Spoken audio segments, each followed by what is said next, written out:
Нәресте дүниеге келген кезде кейбір жағдайлар анасы үшін баласының жағдайы уайымға салынып жатады. Мысалға, сүт безі сынып кетті, нәжісі қап-қара немесе температурасы көтеріліп тұр деген сияқты. Бұның барлығы бізде транзиторлық жағдайлар деп аталады. Ол дегеніміз немесе шекаралық жағдай деп айтамыз.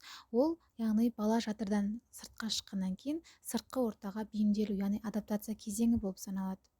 Бүйректің зәр қышқылды инфаркт деп айтылады. Бұл көбінесе аналардың айтатыны, яғни жаялықта немесе памперсі қызыл кірпіш түсі, қызыл түсі дақ пайда болды деп қорқып жатады. Бұның барлығы бүйректің қызметіне байланысты. Бүйректе мысалға ураттар, яғни зәр қышқылдарының тұстары жинақталып қалады, соны бүйрек сыртқа қарай шығарады. Бұл өздігінен уақыт өте келе жуылып шайылып кетеді, яғни зәрдің түсі қалпына келеді. Нәрестенің терісінде май бездері жақсы дамыған болады, яғни май жиналып терінің бетінде осы суреттегі сияқты ақ түйіршіктер түрінде көрінеді. Бұл бізде милия деп аталады. Бұл бізде мұрынның ұшында, екі бетінде, маңдайында, иегінде болуы мүмкін. Бұл түйіршіктер бір айдың соңына қарай уақыт өте келе жойылып кетеді. Мына суретке қарайтын болсақ, бұл токсикалық эритрема. Бұл бізде маса шаққан сияқты бір-біріне қосылуға бейім болып келетін, көлемі 5 мм шамасында болатын токсикалық эритремалар. Нақты себебі анықталмаған, бірақ ұрықтың анасының белогына деген аллергиялық реакциясы деп болжамдайды.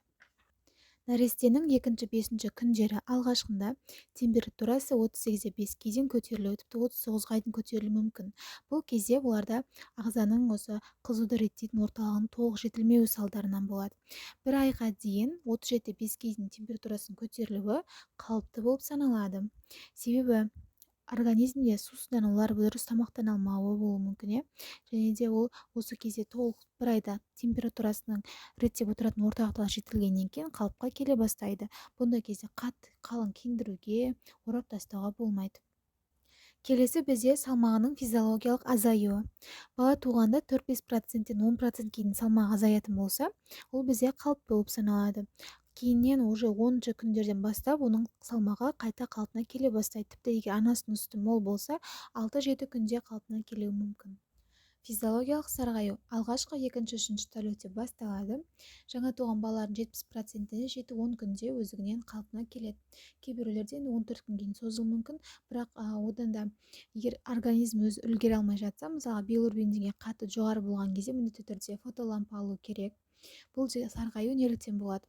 Ұрықтың қан айналым ерекшелігі бойынша анасынан келген оттегі, таза қан тікелей бауырға барады. Бауырдың қызметі өте үлкен болады.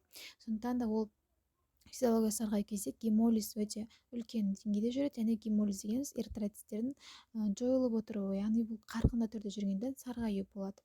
Бауырдың қызметі жайлап кішірейіп бастайды, сол кезде сарғаю да кетеді. Бұндай кезде фотолампа алудың пайдасы өте үлкен. Жыныс немесе гормоналды криз. Нәрестелердің алғашқы 3-4 тәуліктерінде сүт бездерінің көлемі бұршақ мөлшерінде ұлғаюы мүмкін. Бұндай кезде мүлдем саусақпен қысуға, басуға болмайды. Себебі ол жерде инфекция түсіп қосарланатын болса, ары қарай мастит сияқты асқынуларға алып келуі мүмкін. Және де жыныс саңылауынан ақ немесе сұр түсті бөлінділер бөлінуі мүмкін. Бұл анасынан баласынан берілген жатырда жатқан кездегі эстроген гормондардың әсерінен деп саналады. Бұның барлығында ешқандай емді қажет етпейді, тек қана тазалық, гигиеналық шараларды сақтау керек. Нәжістің өзгеруі. Алғашқы 3 күнде балада меконий деген нәжіс шығу керек сыртқа қарай. Қара түсті немесе қоңыр жасыл түсті болады. Бұл да қорқатын жағдай емес, кәдімгі транзиторлық қалыпты жағдай. Ақпарат пайдалы болса, каналға тіркеліп лайк басып, комментарийға өз ойыңызды білдіре кетуді ұмытпаңыз. Денсаулықтарыңыз мықты болсын.